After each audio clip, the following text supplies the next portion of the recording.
Alright everyone, we've got some funny McCain related stuff we gotta talk about here. First and foremost to Jeff Flake, whose name says it all. It's like the most flaky man in Congress. He came out the other day and he said something really funny. One real humdinger, as he might put it, in his boring old neocon speech. He called John McCain the conscience of the Senate. And I was thinking to myself, okay, that explains why Congress approval is so low. It explains why our government is messed up if someone like that is your conscience. Now, his brain has, like, literal problems in the medical sense, and he himself, mentally speaking, John McCain, for a very long time was little more than a bitter warmonger, and Jeff Flake's trying to gloss that over. But then again, the Democrats have been helping the Republicans do that. I think part of it is they're so fixated on hating Trump. Everyone wants to call him such a one-dimensional villain that the fact that he has very visibly been at odds with John McCain and insulted him multiple times, although it works both ways, means that they literally can't say anything bad about John McCain. The only piece of negative coverage from any would-be lamestream site that I saw was being linked on Being Liberal the other day, rambling about, oh, well, John McCain has always been terrible. You know, he's way better than Trump and represents a better Republican, but he's still a Republican. So it's basically like, you know, you all suck, but Trump sucks worse. So even there, you've got the caveat involved. And I thought that was funny. I've been glad that John McCain's gone. Wish he had gone sooner. Before 2008, preferably. In fact, it would have been best if he had never emerged from Vietnam, if he had just, you know, drowned in the swamps over there, I guess. In the middle of... didn't he land in the middle of one of their major cities? And it's like some peasant woman found him and is like nursing him, and then they brought him to like the prison camp or the hospital or the Hilton or wherever you think that he went. Hanoi Hilton, as they called it in their joking parlance. Now, I'm thinking about this way. If John McCain is really in that high esteem within D.C., it's evidence that we have systemic problems as a culture. Here you have a culture that is applauding a man who in a flippant manner would discuss bombing other countries. In the most literal sense, when he was campaigning in 2008, one of the things that people looked askance at was the time that he was caught on a hot mic there. I think it was at a fundraiser or something. They were wrapping up and he was like sitting there chuckling, bomb, bomb, Iran, you know, that I think it's a Beach Boys song or something. And is like, what the fuck? This is the sort of person you want to be the true face of the Republican Party? I think I prefer Trump. You may think that he's unreasonable, bigoted, he's a bully, okay, whatever. Economically, a whole lot better than the McCains of the party have ever been. That's number one. Number two, so far hasn't started a war. That's why I think people like Jeff Flake don't like him, because he doesn't want to start a bunch of bullshit wars for profit, usually. He has a slightly different ethos when it comes to foreign policy. It's more conciliatory. We've got people, they were mentioning North Korea in the context of John McCain earlier too. They're like, well, he sent his warmest regards to Kim Jong-un. He wouldn't send him to John McCain. I don't know. I think John McCain at this point might be responsible for more deaths than Kim Jong-un. Did you think about that possibility? Kim Jong-un, yeah, there's a war going on in North Korea. Lots of North Koreans suffering, but they haven't been firing the artillery across the border. You can thank Trump, by the way, for that fact. Successive administrations, always with the blessing of people like John McCain, have warmongered and saber-rattled after North Korea, thinking it would be a good idea. Trump finally takes it one step further, kind of alludes to a nuclear war, really gets them nervous, and actually is now solving the problem.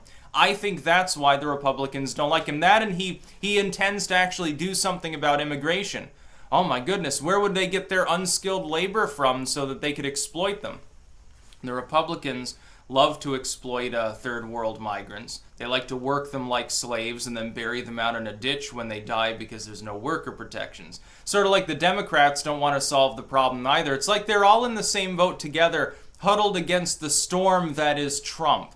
That is, that the Senate is like a ship lost out at sea, and Trump is a fucking raging monsoon. And they're all basically on it together, and they're like, we need to work together to survive. Even though the thing is, if they would just do their job, there never would have been a Trump movement in the first place. Trump is like a severe medicine. One that tastes really bad, makes you fucking gag and shit and puke at the same time, but saves your life. That's essentially what Trump is to them. And that's anathema to the status quo, to the aversion to change that we've seen within Congress for a very long time, especially on the Senate side. The House a little bit less, and part of that is by structure. That is, when this country was founded, the original concept of the Senate, the senators weren't even directly elected like they are now. It was essentially meant to slow down the functions of government, to literally take a step back and pause and consider whether something is really a good idea, even if it has the popular whim behind it in the House. That's essentially what the Senate's main function was meant to be, that and certain appointments. I think they were elected by state legislatures, if I remember correctly. They weren't elected by popular vote. That's fine, but the problem with our Senate for a long time has been that they'll do that whenever there's good legislation. Whenever something is needed, they can't fucking pass a budget half the time. When something is necessary, they drag their heels, like the Senate's supposed to do for bad legislation. For bad legislation, they're all on board. It's totally nonpartisan. Every one of them supports it, except once in a while Rand Paul or Bernie Sanders will be the outlier vote. They're the only two apparently semi-independent individuals in the whole fucking Senate. And the only time that the Senate is like unanimous on things is when it's, hey, are we going to go to war with this country? Or, hey, are we going to screw people, raise their taxes in some way, allow tax increases, or some new regulation that'll fuck up an entire sector? Yeah, we're on board with that. But legislation to protect free speech online, it'll get lost in committee for 1,000 years. That's how the Senate's worked. Meanwhile, congressional approval is so low, the fact that a single incumbent is going to be reelected is sometimes mysterious.